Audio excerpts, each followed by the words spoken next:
Hello everyone and welcome back to Path of Exile. Firstly a sort of point about the last recording. I kind of didn't notice until I was done rendering, so I couldn't really help it. The mouse pointer was really messed up for some reason. Like, it looks fine on my screen, perfectly ordinary, and then in the recording it's got this white frame around it, which I assume is because the program doesn't capture the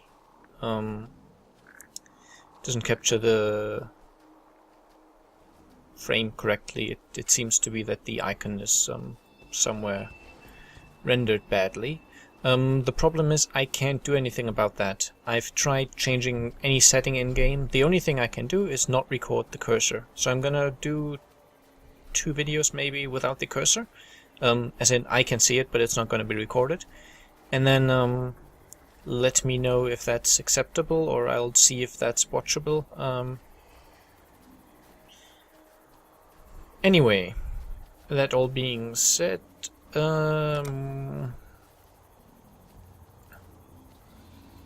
okay, so the quest, the way forward, takes us beyond the current map. So the Dweller of the Deep seems to be a good thing to do, and we've been through this area before, so I'm just gonna kind of run through and ignore enemies.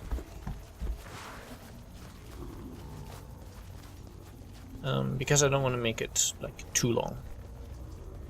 Somewhere there was a cave entrance which we opened by putting in these these stones, and that's a boss, so I'm going to attempt to kill it.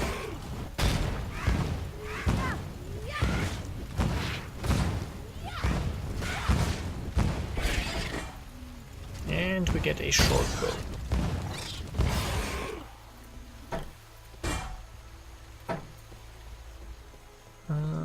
But I think the way forward should actually be down here somewhere, so let's try that.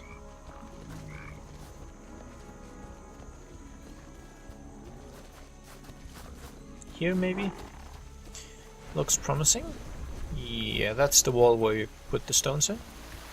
So, lower submerged passage sounds good. If you remember last time, I sort of said, well, during my last recording session at some point, I did say that I didn't like minion skills very much because they felt a bit weak. And wouldn't you know it, they've been basically buffed a little bit, so I'm not certain if they're strong now, and I'm not really willing to change my build, so I'm gonna stick with the build I'm kind of planning to go for. But you should keep in mind that this game is very actively still being developed, so anything you see me do might not be possible in 2 months' time, and stuff that I find challenging might become very different, or stuff that I find easy might become very challenging.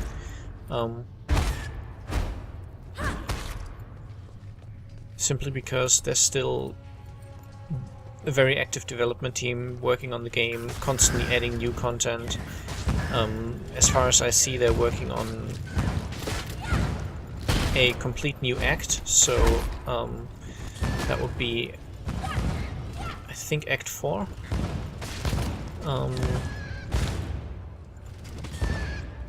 So I can only wholeheartedly suggest that anyone who likes the genre give this game a try, simply because it is, to my mind, a shining example of how a free-to-play game could and should be done. The flooded depths. Sounds good, so let's go down.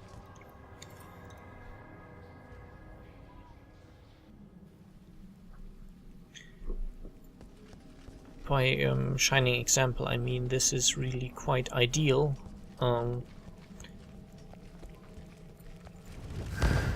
Because of course they want to make money with the game, so they do have a shop But as I explained last time, the shop really doesn't do anything apart from adding cool effects and such, but it's not like this fireball looks bad. It's a cool fireball, but it's just a fireball. I need more mana. So, for example, I might be inclined to pay for an effect where the fireball now looks like a, I don't know, skull or something. But there's no reason I would have to do that, basically.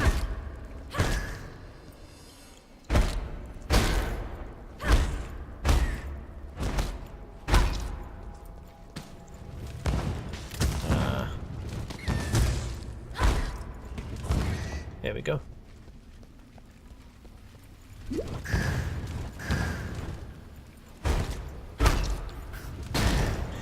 These crustaceans are quite sturdy, making them a little bit of a pain to deal with. But, as they say, nothing ventured, nothing gained.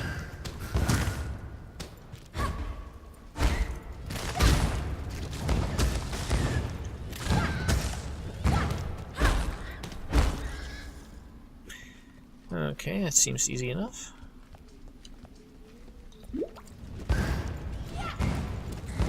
At the moment I'm still relying largely on my mana potions to keep my mana full, but there is a very useful skill that I think I get it as a quest reward, so I'm always getting it, which allows me to permanently, well, not permanently, it's kind of like an enchantment, and while I have the enchantment on, I have less total mana, but a higher mana regeneration. And being a seasoned Guild Wars player, I'm always very inclined to believe that, energy management, or mana management in this case, is far more important than just having more of it. So, usually if you like, it obviously depends on the numbers, but in many cases, if you have the choice between either just getting a higher total mana or getting an increased mana regeneration, increasing regeneration tends to be the better choice. Now, it's not always the case, it depends on the game and on how the numbers work out. For example, there's some games where your mana regeneration is simply based on a percentage of your total mana. So, for example, you regenerate 1% per second. And in that case, obviously, increasing your total mana is a good idea. And in other games, your mana regeneration is really low, even if you try to increase it, so you end up burning a lot of it during a fight and then spending a long time regenerating or drinking potions. And in that case, again, increasing your total would enable you to last longer in a fight. But as I said, in Guild Wars, which to this day is my favorite game ever of all time, full stop, I need more mana. The limit of how much energy, which is kind of like mana in that game, of how much you can have as total maximum energy is quite low, and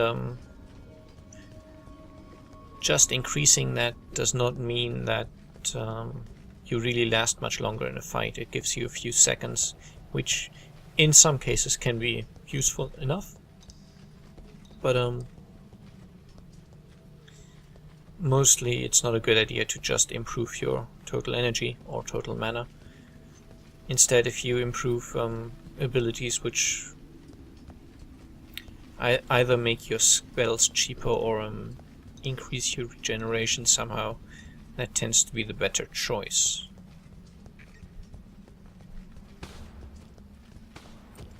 Oh, apparently left one alive. And I'm sort of lost. That's where I came from. And I think it's tab to see the map. From what I can tell, I should have done most of the things.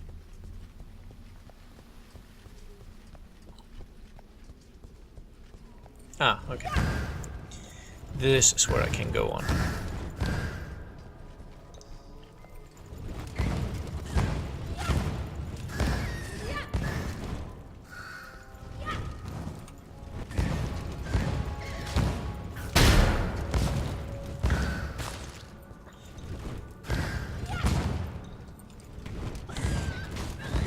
What I have not tried, by the way, is if recording the game with fraps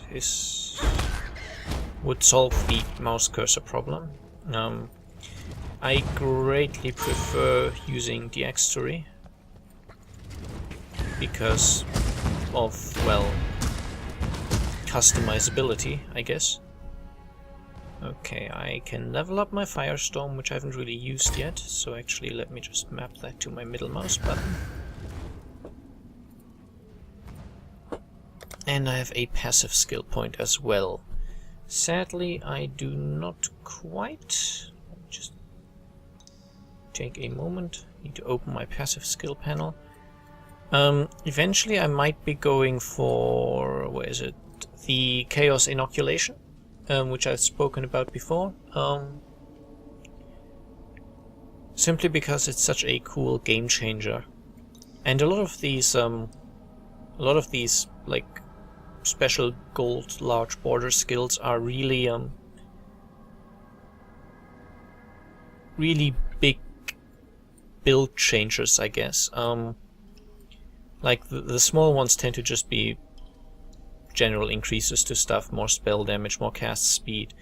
The slightly larger ones, they're bigger buffs and sometimes combining multiple buffs, but still generally just improving some sort of number already associated with the character. But then the really big ones, they actually change functionality in a major way usually. Such as minions exploding when they die. What do we have here? Avatar of Fire. As you can see, that changes all kinds of damage to fire damage and removes your ability to deal anything but fire damage. Firstly, they tend to have a bit of an upside and a bit of a downside, at least quite a few of them. For example, I can summon an additional totem but deal no damage myself. Stuff like that. And they allow for really interesting builds, basically. Like here. My hits can't be evaded, but I can't deal critical strikes either. So, depending on my build, I might pick that, for example, because I don't have much accuracy or my enemies are evading a lot. But then if I pick this, I should probably not put many points in critical strike increases. And stuff like that. Removes all mana. Spend life instead of mana for skills. Again, this is a really major game changer. So, a lot of these, like, large icon skills are massively game changing. And I've now loaded up my build, so let me just check. Can't scroll up. Oh well. Let's just go to... where was I? Here was I. I'm thinking eventually I'm probably not...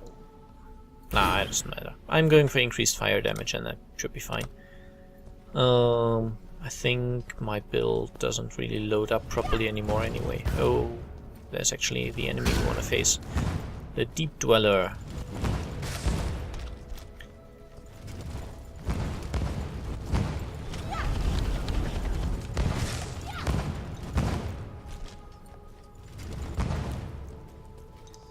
Because in updates they also keep changing skills and adding new skills and such.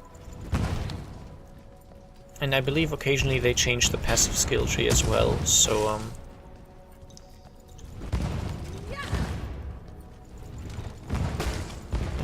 I need more mana. well, we can fix that.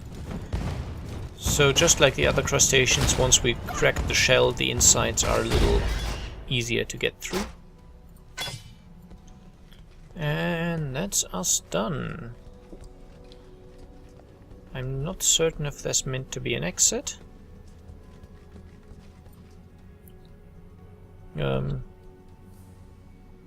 Okay, there would have been a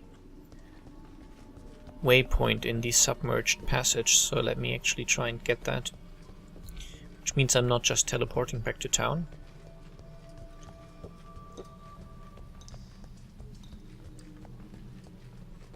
By the way, in case this game doesn't work out, and also because, well, just one project at a time seems a little low, and my other projects are kind of like slow running. Chatcraft, I'm only making episodes when I feel I've got something to say, and Skyrim is basically at a point where I'm not regularly making episodes either. So I've done a German Let's Play of Torchlight before, and recently on a Steam sale I bought Torchlight for Steam, and I've already started getting some achievements just for fun, but the question is, would anyone be interested in actually seeing a Torchlight LP in English? Obviously the German one is not really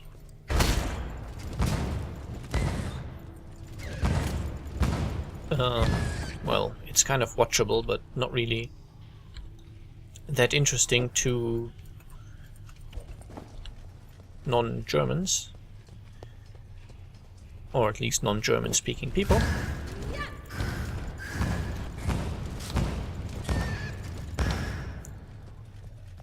So yeah, as I said, let me know if you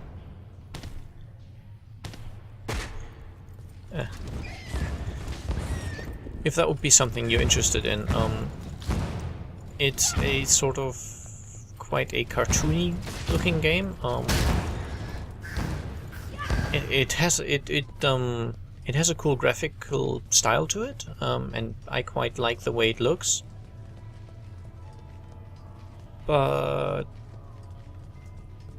I know it's not everyone. Not everyone likes that sort of style, and I know I'm kind of doing that genre a lot, so yeah, as I said, some feedback would be nice. Okay, Tartley. You managed to kill a granddaddy crab. Pity you couldn't lug it out of the caves for us. Could have made quite the chowder out of it. No matter. We've got one less reason to fear the dark, and I've got one more thing to thank you for. And as a reward, we get a passive skill point. Wahey!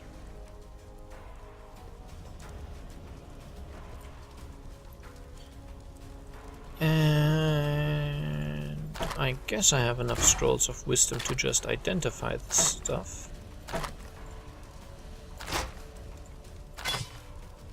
Okay. Problem is still low on blue slots. But I'm guessing I'm not really using Freezing Pulse anyway, so might as well take that out. And equip the better Plate Vest.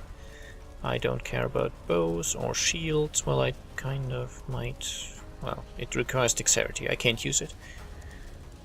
Two-handed axe, not good.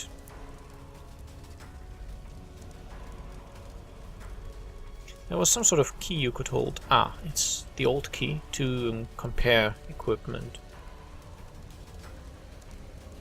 I'm actually equipping this one. And this bow increases critical strike chance. Nah.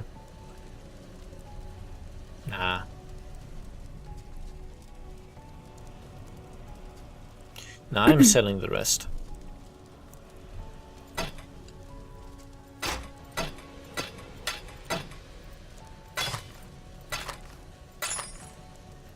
And accept. And using the passive skill point to increase my fire damage again.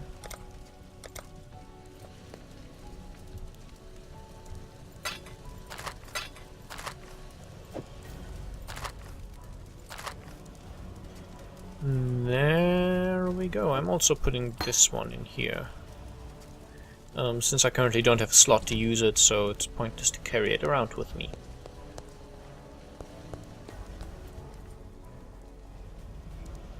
And now the only quest we have left is the way forward, so let's go back to the submerged passage, and I guess this will be the episode, and I'm actually not going to keep playing for now because I'm waiting for feedback. So I'll see you soon.